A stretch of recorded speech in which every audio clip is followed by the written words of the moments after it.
bioslurry is one of what we call biofertilizers that are critical in building the soil health of the land that we till. So this conference particularly wants to highlight the importance of farmers getting back to the natural systems of inputs, utilizing organic fertilizer into their farms so that we can actually achieve soil health, we can achieve increased soil fertility, and we can heal our soil because our soil right now is sick. So the purpose of this conference basically is to bring together all these players that are concerned in the agriculture sector and also in the energy sector to see how this technology called biodigester can transform the farm in terms of building their capacity to farm green and also building their capacity to cook green with the gas and the bioslurry.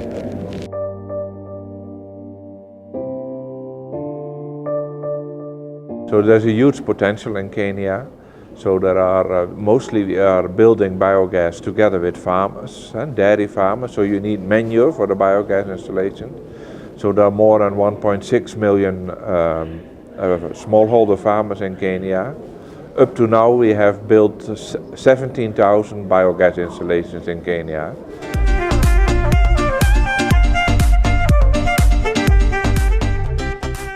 Africa Biogas Partnership Program is a public-private partnership between the government of Kenya under the Ministry of Energy and Petroleum and HIVOS and SNV, where HIVOS plays the role of fund management and SNV plays the role of technical the technical advisors of the program. So that is why you see HIVOS, ABPPP, SNV, and the logo of the government, and the Kenya Biogas Program as the main host of this particular conference. So help me invite and welcome Mr. BIOGAS on stage. Thank you very much.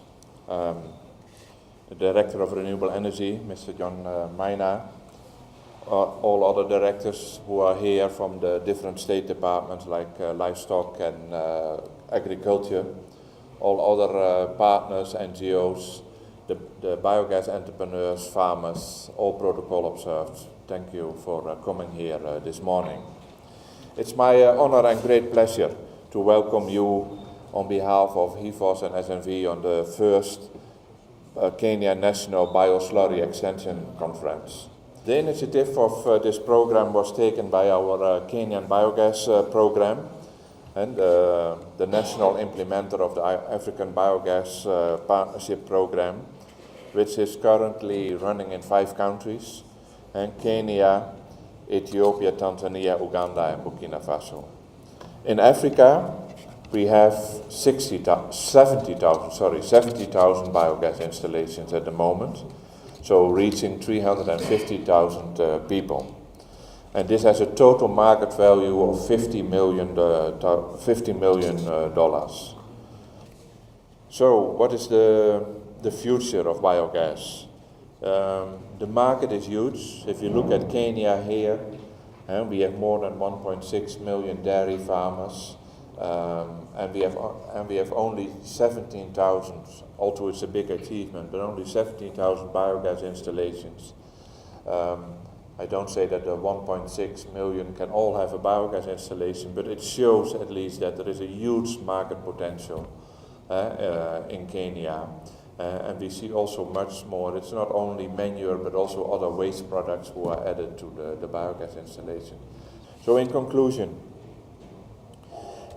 if the Kenya biogas sector at large want to seriously accelerate this uptake of biodigesters, all key stakeholders have to come and to commit to promote the biogas technologies, not as only as an energy solution, but rather as a climate smart solution. So also including the nexus of the food security, together with health and the environmental issues which I have mentioned already. Thank you very much. One of the things that we really want to achieve from this particular conference is, number one, we need information to go down and also information to go up. We need farmers to share to the ministry their challenges and the needs that they have in terms of fertilizer use and fertilizer utilization. We want also the policy to bring down information on the opportunities that exist within government that farmers and other players can take take advantage of. The ministry has also been doing institutional biogas plants, and we started a pilot one in Jomo Kenyatta University of Agriculture and Technology. This was a big digester of 385 cubic meters. We also went further to another institution called Kaimosi Teachers, which later became a university. We did a 200 cubic meter. We also did another one at the University of Nairobi, the College of Agriculture and Veterinary Sciences.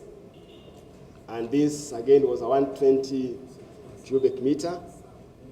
And in most facilities, you realize that they have reduced their consumption of firewood by 30%.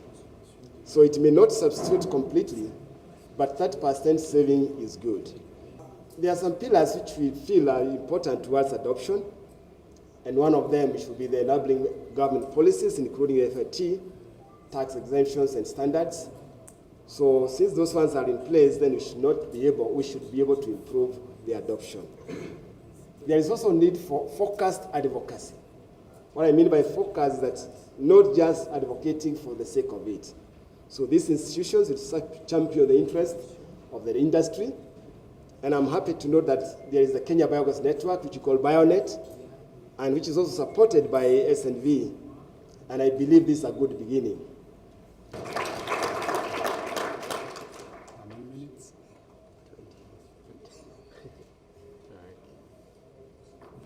Much as bioslurry looks very nice and very interesting, we think there are a few issues that we need to be aware of as we promote it. One of them is that when bioslurry is directly incorporated into the soil for crop production, there are some risks which we think are overlooked. And there is a false belief that when the manure goes through the digestive system of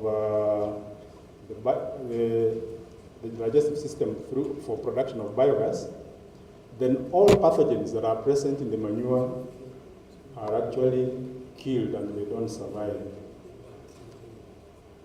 But I think depending on the temperature and the time that the manure stays in the system, it is possible that some pathogens actually survive, and the bioslurry that is produced may contain some harmful bacteria, some nematodes.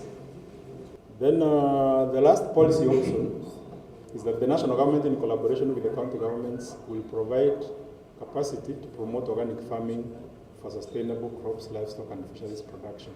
So I think there is, we've said that in regard to the use of bioslurry, we don't know when it should be used and how it should be used. That is a capacity issue, and the policy suggests that the county and national governments should provide capacity, should address capacity issues in that regard.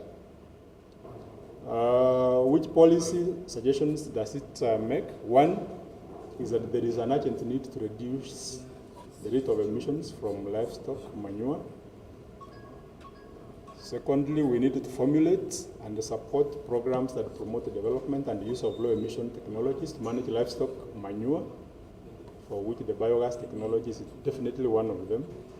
So in regard to policy, those are the key guiding documents as far as the Ministry of Agriculture is concerned.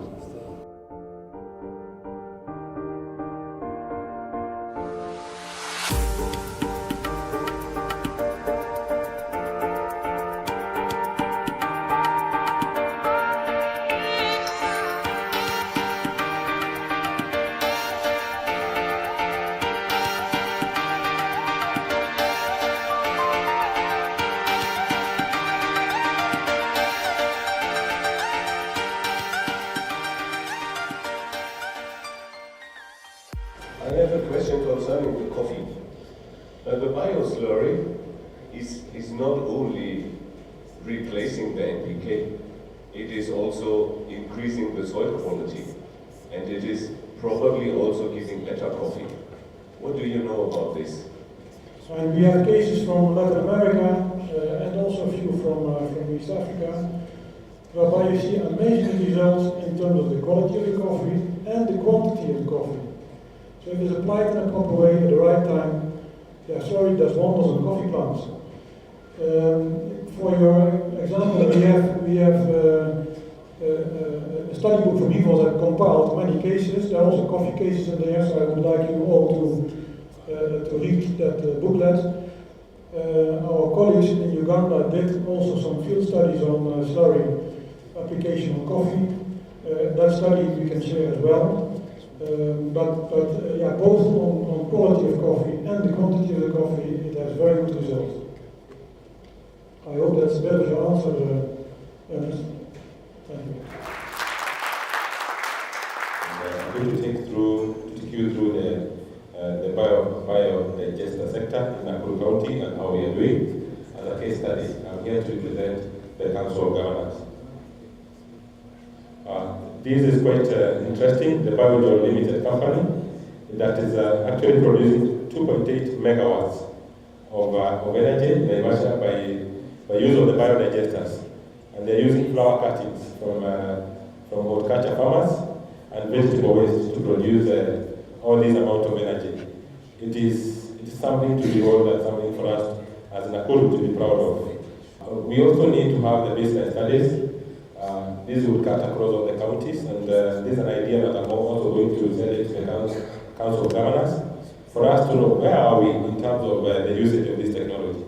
Then we can be able to say, in the next 5 years, we have been able to move from this point to the next point.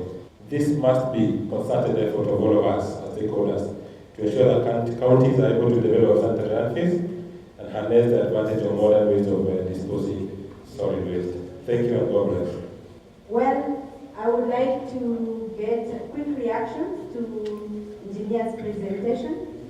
Maybe when a farmer invests so much, we can give back part of the cost.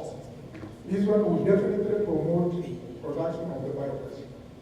And further, it will increase the productivity of our agricultural products. Look, let you come with a strategy that can be tangible to promote biogas construction in the country. Thank you. Thank you very much, engineer. Let's appreciate the engineer. I'm very proud. We were, observed different scenarios of bioslurry, how bioslurry is being managed by smallholder farmers. And our conclusion was that bioslurry is not seen as a resource, and most of the time it's actually being discharged into the surrounding field, bush, or even into the public drains. In our shops here we usually have, we call it EM1.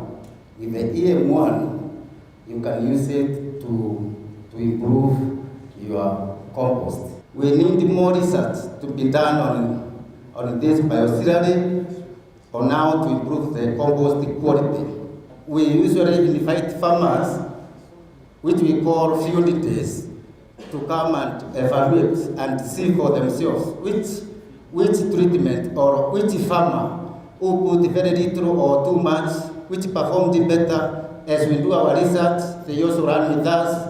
So they run as we also do our scientific experiments. With that, at the end of the project, farmers are able to say what kind of treatment they need. Of the 17,000 farmers we have supported under our program, some of them have actually adopted bioslurry utilization in their crops, using it differently in their spheres of influence, like maybe fish farming, some of them in horticulture, others in coffee. And you can see even in our testimonial books that we have given you the success stories that we have. So yes, there's some efforts. We know Ken Organic Network, who we really want to work with them in terms of promoting bioslurry for organic farming. We are also doing some part of it. So yes, there's some efforts by farmers who are actually going ahead to commercialize bioslurry and actually use. So allow me to invite Dominic Wanjehi of BIOGAS International Marion of Trade, and Harrison Wikunda of Takamoto. We started this project in 2015. It is funded by UK donors. This is a big lottery fund. We have JOAC, GOAC, and recently Dutch postcode lottery. And the main aim of the project is empowerment of women and girls through coffee production and trade. So far, we have seen tremendous results from the farmers who have been able to have functional biogas units.